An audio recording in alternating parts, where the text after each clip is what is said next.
Welcome to a candid interview with our readers and the author.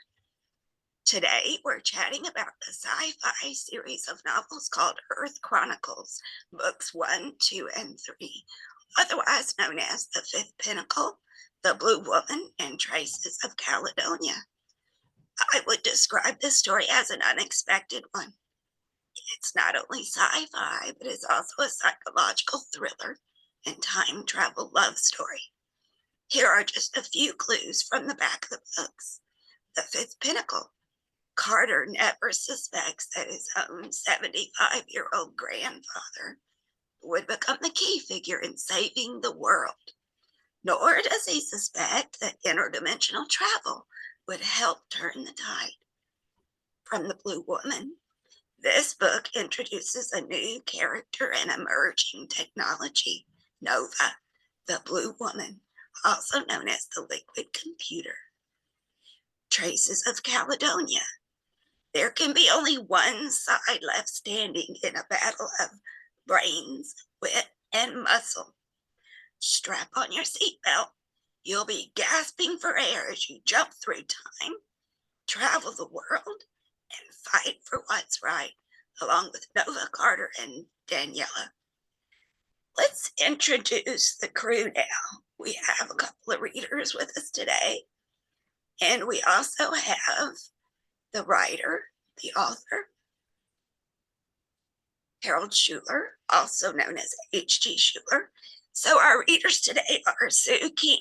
Hey, Sue, thanks for being with us. Hey. And we have Joe Elam. Hi, Joe. Thanks again for being with us today. It's a pleasure. Thank you for inviting me. All righty. And then, of course, we have our author, Harold. So first, we're going to talk to the readers. And we want you to tell us a little bit about yourself. So we'll go with you, Joe, first. Tell us about you. Any careers you've experienced, your interests, your hobbies, where you're from, etc. Okay. Well, I grew up in Ohio, and my father was a machinist, and so I worked in the machine shop all as I was growing up, doing various types of jobs. So I got the experience from cleaning to being able to make different tools and parts, and then after I graduated high school, I went to work for Ford Motor Company and ended up being the senior manufacturing engineer in Atlanta when we designed the Taurus and Sable, the 96 model. Worked at the design center, both in Atlanta and in the pilot plant in Detroit. And so it's a variety of, like I say, building cars and being able to make the individual parts by being able to, when I worked with my dad. So a lot of those things all came together because my education was a degree in business with a major in computer programming, which had nothing to do with the machinist part and the engineering part. But as they went together, it gave me, I've always had a wide interest of things. And so I think that it helped me with my career, as well as being able to enjoy the different aspects. I like to do some woodworking, and in the last 5 years, I became a beekeeper. And so I've always been interested in, basic logic and the creation. And so always been fascinated with that. And as far as my reading habits, I read pretty much everything that I get my hands on, and I enjoy science fiction for the genre. That would be the one I would choose. But I do a lot of reading as far as the publications go in relationship to my hobbies, whether it be woodworking or beekeeping or things like that. And so I've always been an avid reader. Okay. Yeah. All righty. And Sue, what about you? What are your careers, your experience, where you're from? Well, my career experiences in mainly textile design. That's what I went to school for, and I've always been interested in art. And so I did had a career in textile design and freelance design for a number of years. And then as that kind of slowed down, it kind of evolved into just doing my own art, surface design, while I was focusing on my Christian ministry, doing that on the side. Also, it kind of evolved lately into doing pet portraits, which is my favorite thing. It's been my favorite thing to do. Yeah. And I love to sew and just, create different things, textile things. I enjoy being out in nature, gardening. I love to learn about flowers and trees and, all different kinds of things like bird watching. I focus a lot on training my dog. So I've been doing a lot of that. I do a lot of research on alternative herbal remedies and essential oils and things like that. So those are my interests. I grew up in Massachusetts, went to school there and worked there, and then moved to Florida, lived there for about 18 years, and then moved to LJ. How long's it been now? 17, 18 years now? It'll be 18 years this year. So just really enjoying the woods and the mountains and all the nature that involves. It's been really of interest to me. And my reading habits.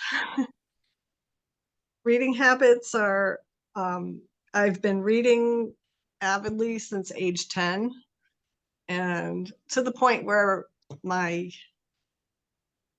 father used to say, get your nose out of that book and join the family, because I always had my nose in a book. So that kind of evolved too, because of that, I just didn't read as much for a number of years. But then as the years went by, it developed into, mostly I read at night. I read to relax before bedtime, and that helps, helps my anxiety, helps me to fall asleep. And I read for entertainment too. And the genres I like, pretty much, that's kind of evolved too. I tend toward, used to like horror more, but that's kind of evolved to more of like the macabre, imaginative sci-fi. I love mystery. I love a good rom-com, anything that tells a good story. And I do love when I learn something from it too. Good, good. So how many books would each of you say you have read in the last year? What do you think? Maybe I've probably read 6 or 8 for sure. Yeah, I would say maybe 12. Okay. That's good. That's good. So here's another question. When you enjoy a book, what is it that you like about it? Is it because it's relatable or it makes you laugh? Is it just an easy read or a brand new topic? What do you think? Well, I like what Susan said. I like it to teach me something. So I like to learn something. But I do enjoy a light-hearted book. Um, I guess I like a little bit of a mystery too when I'm reading something I have to figure out. But um, I'd say for the most part, I guess I enjoy it directing me something I can look forward to. Something that keeps me on edge a little bit when I read a book. Yeah, that's what I like. Yeah, same here. I don't really read that much sci-fi. I haven't really enjoyed that as much as a good mystery or I don't know. I like the play in character relationships, and if there's if it makes me laugh, that was one of the criteria, and just like to be told a good story. I wholeheartedly agree with both of those things. So what about this book? I know it's been a while since you guys have read these books, but if you could tell me what your experience, do you remember an experience that you had while you were reading the book? Was there one of the three books that spoke to you more than the rest? What do you think? What is your opinion of these books? Well, I would think, well, in the very beginning, when they were when he was beginning the thoughts and the grandfather was involved, and you know, we kind of didn't know where that was going. I enjoyed that part as it was setting the foundation for it, and of course the climax was there at the house or the museum, I guess. So I liked how it brought the characters in, and as far as the first book. And in the second book, I was most intrigued by the liquid computer, of course, the main character, and how she developed. I like how she developed because it was something that you could realize that if you were experiencing something totally different, then you would have those kind of thoughts and those kind of feelings, because it was a lot of things that she didn't know. When she was at the restaurant, I think a couple times I kind of remember that in particular. But yeah, so I think that's the parts that stand out the most for me. Yeah. And today, with AI being so popular, you can really visualize more, I think, as you read that book today Mhm. than you could Yeah. a few years ago. What about you, Sue? What's your favorite? Yeah, What do you remember? the thing that I remember the most about it is how it takes you on a trip, you know, from all over the world, all over the country, you know, through time, through alternate universe. That was But my at the same time, it's like you're there, you know. It's the thing that I love about it is you feel like you're there when you're reading these books because of the descriptive nature of it. yeah. And I particularly, I think The Blue Woman was my favorite, just because I don't know why. I just thought it was beautiful writing and I loved the character. Yeah. Yeah. But I do, like I was telling you earlier, I want to read them all again. I'm starting to read the first one again, and I want to read them in order because I want to see how they, you know, Connect. interact with each other and Mhm. miss some things Yeah.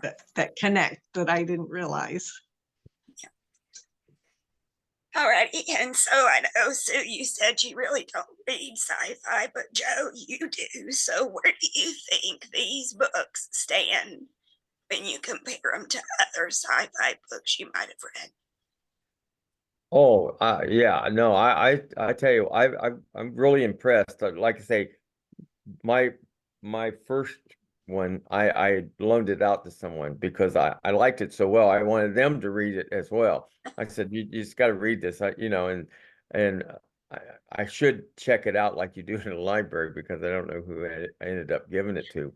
But the thing is, I wanted them to read it because I enjoyed it so much. So yeah, I just I have to say I'm very impressed with in relationship to Harold's personality.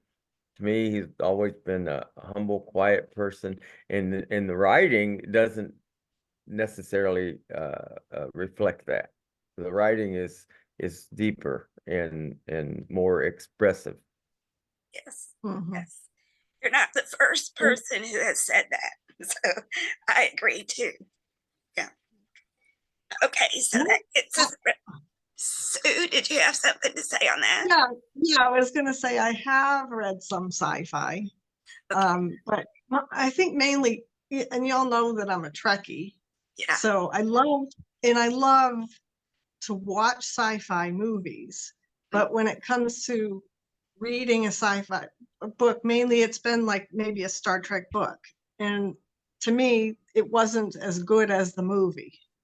I'd rather watch the movie. There's something lost there. And that's But unusual with because these, usually you like the book better than the movie, right? So, right. okay, But with these, it's like I was watching a movie, that's good. It's just a, a, like a big difference from other sci-fi books I've read. And I thought this would make a really good movie. Yeah, when I I was got I reading have to agree with her. I thought the very same thing. I said, boy, a script writer could really do a lot with this. Yeah, as Yeah. far as personalize it and so yeah, I think a script writer could do a lot with the basis of it. I agree. We just gotta get it in the hands of the right people, right?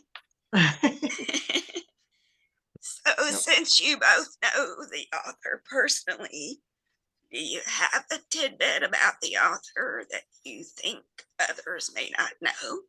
Joe, you kind of already shared a little bit because he's a quiet Yeah, person, but yeah, yeah. Well, of course, like I say, I've always been impressed. I wanted to be able to have the patience that Harold has, and I'm real impressed with that.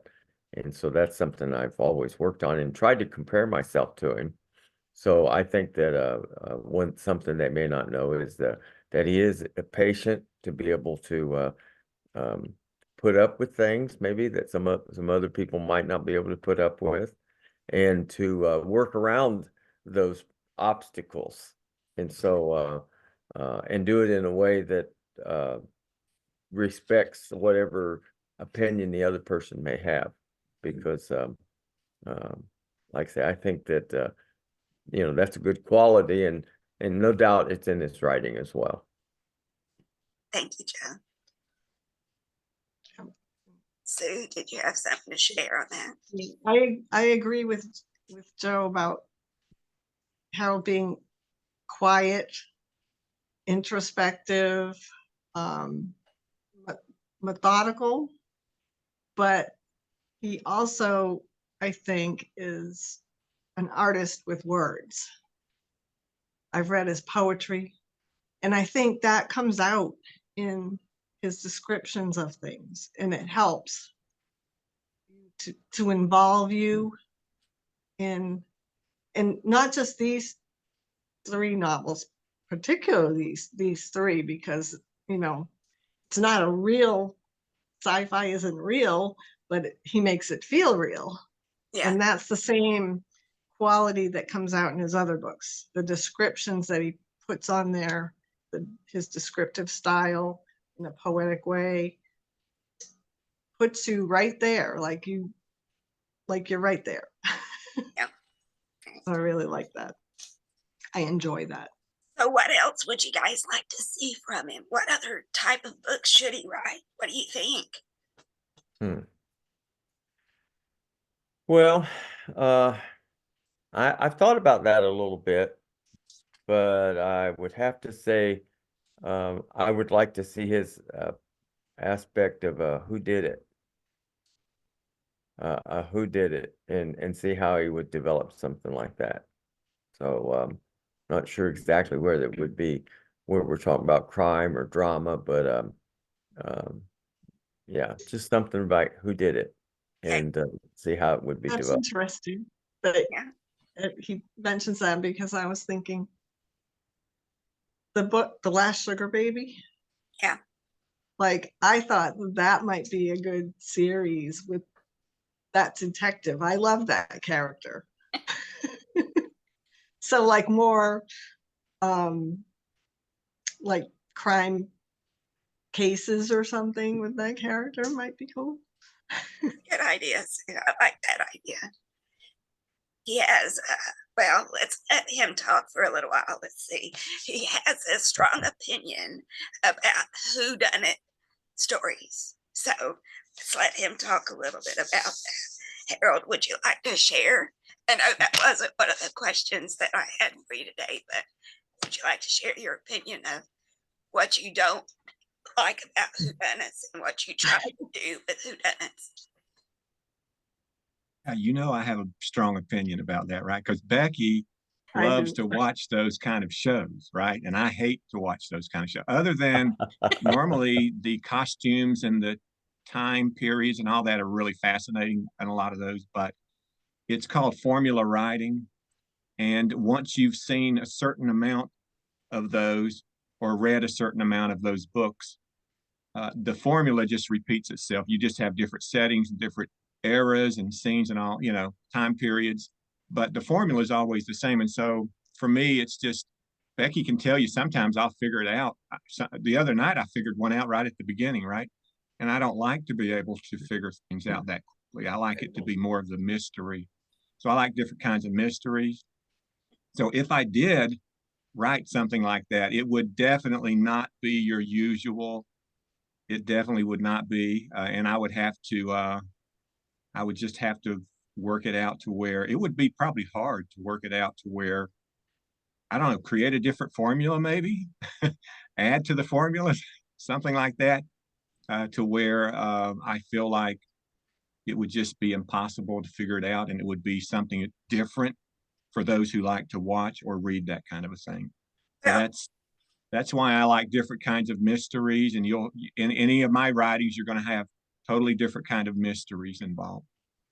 in his recent book that just got released, Man Seeking Life, he has a little bit of a whodunit in there. A little bit.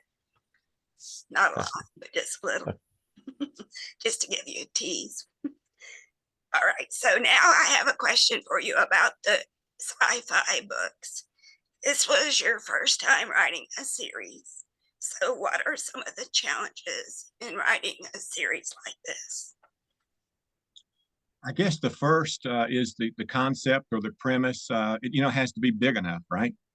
Um, in the Earth Chronicles series, a group of people are manipulating the aging process, so that lends itself to going in a lot of different directions, right? And which means you can turn that into multiple books there.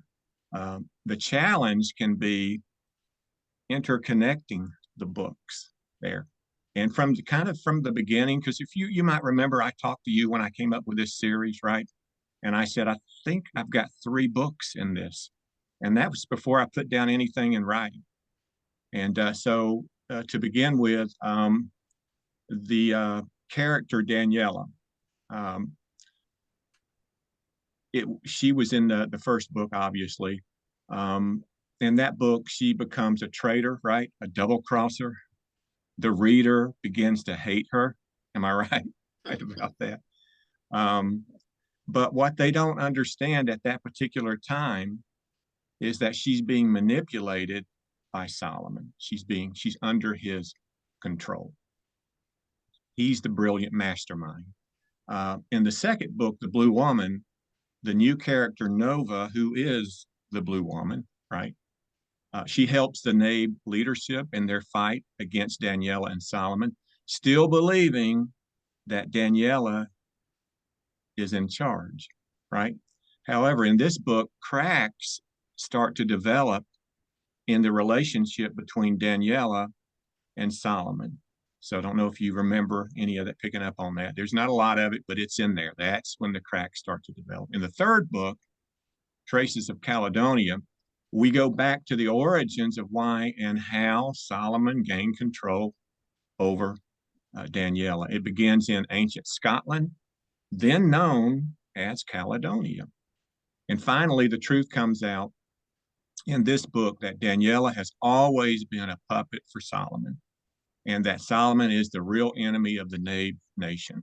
So my goal for the reader to really from the beginning was to understand Danielle and come to care about her. And by the end of the third book, see, that's pretty much what happened. So the concept from the beginning to end makes a trilogy, 3 books. And you did it brilliantly, in my opinion, because you really can read each book separately and still have a good enjoyment out of the story of just the single book. So from start to finish, do you recall how long it took you, not counting the editing, to do all 3 books? Or did you just remember what each one? Because I couldn't remember. Yeah, I've been thinking about that quite a bit, and I put it together, and it pretty much comes to close to 3 years, maybe a little under, maybe 3 months under, because the first book, The Fifth Pinnacle, took me about right around 7, 8 months for the first draft, and then a little bit of rewriting and then editing, and all that was about 3 months. And the second book, The Blue Woman, is the fastest book. I mean, I finished it faster than anything I've ever written. The draft of that was 5 months. I just, the liquid computer and the story, the whole thinking and the story and the characters just flowed really well. Probably another 3 months for the editing and rewriting. And then the Traces of Caledonia, I was back to about 8 months for that book. Some of that writing was not easy for me. The torture scenes, where he used torture and brainwashing, and I had to research all that. That was a little bit not the easiest researching. Going back to the origins of brainwashing and all that was crazy. But I did all that. And so about 8 months for that book, and then another 3 months for editing and rewriting. And so I'm thinking altogether, not 3 years, but close to 3 years. Yeah. It usually, I think, typically it takes about 7 months or 8 months for him to finish a book, and then it takes me a couple of months to edit after he finishes his editing. And we're probably close to a 12 to 14 month on getting any of his books out, I think, right, Harold? Yeah, something Start like to that. publishing, which really isn't bad, because some people, it takes 2 or 3 years to get a book out. But he's pretty good. So right now he's got 7 books published, I think. 6 books published. And he's got another one that I'm editing. We're almost ready. It'll be ready by sometime in May. And then he's already moved on. He's already started his next book. So Harold, do you think you'll write any more sci-fi books or books with series? Good question. The book that we're trying to get the editing finished, I've had the hardest time with that, wanting to rewrite and just keep it up and editing. And I wanted to remember to make the chapters shorter. So we're going through that process. But that book is a little bit of a sci-fi book there. It's a spy novel. It's a spy novel with definite science fiction woven in as well, because there's going to be time travel and the invention of time travel and all that's going to be in that book. And we have, I didn't really think of this, but you had mentioned maybe this could be a series, and I hadn't thought of that at all. So that idea is still there. I don't know. We haven't made the decision on that. I don't know if I'm comfortable with that or not yet, but we'll see about that. So the name of that book is Girls, Guys, and Spies. Yeah. And if it is a series, first title of the first book would be 7 Senses, not 5. 7. Intriguing. It's very intriguing. The main character loses her vision as a child, and she eventually receives an implant to restore her vision. That's just a piece of the pie. There's so much going on, I couldn't tell you it all. It's a good story though. I really like the characters. Of course, I like the characters in all of his books. Yep. Good All right. characters. I guess that wraps it up, unless you guys have a question yourself for the author. Joe? Yeah, I would like to know how many of his characters get inspiration from friends or family. Uh, I have had that question before, and although I obviously don't use their names, yeah, it can't. I don't think any writer could help for that to happen because you're influenced by people, everyone that you meet, right? Even if it's not, even if it's not good influence, right? It's Yeah. still an influence, and so it affects you, right? And so there are things that you pick up on, and yeah, it ends up in my writing, definitely. all And right. my question would be, Yeah. where did you come up with this idea for the Earth Chronicles? What? Okay, yeah. Well, to start with, I had already written one book, right? The Monsters of Mary Percy. And when some of my friends were reading that, I found out that there are a lot of sci-fi enthusiasts out there. And I had some that wanted me to write sci-fi. And I really hadn't ever thought about writing sci-fi. I don't know if I ever would have did that because I wasn't that big of a science fiction fan. Although I do like some of it, I just am not a huge fan, right? So I got to thinking about that. And only because of that did I start delving into ideas. And I had already been reading a little bit about the brain. Okay. Mm. And there's some fascinating things about the brain, right? So that probably is how the roots of all that started, some crazy ideas that start popping from research, reading about the brain. And that's probably how it all started right there. Mhm. Good questions, guys. Good questions. Well, this has been fun, guys. Thank you for joining us today on this segment of Candid Q&A with our readers and the author, H.G. Shuler. We'll see you again soon. Okay. Thank you.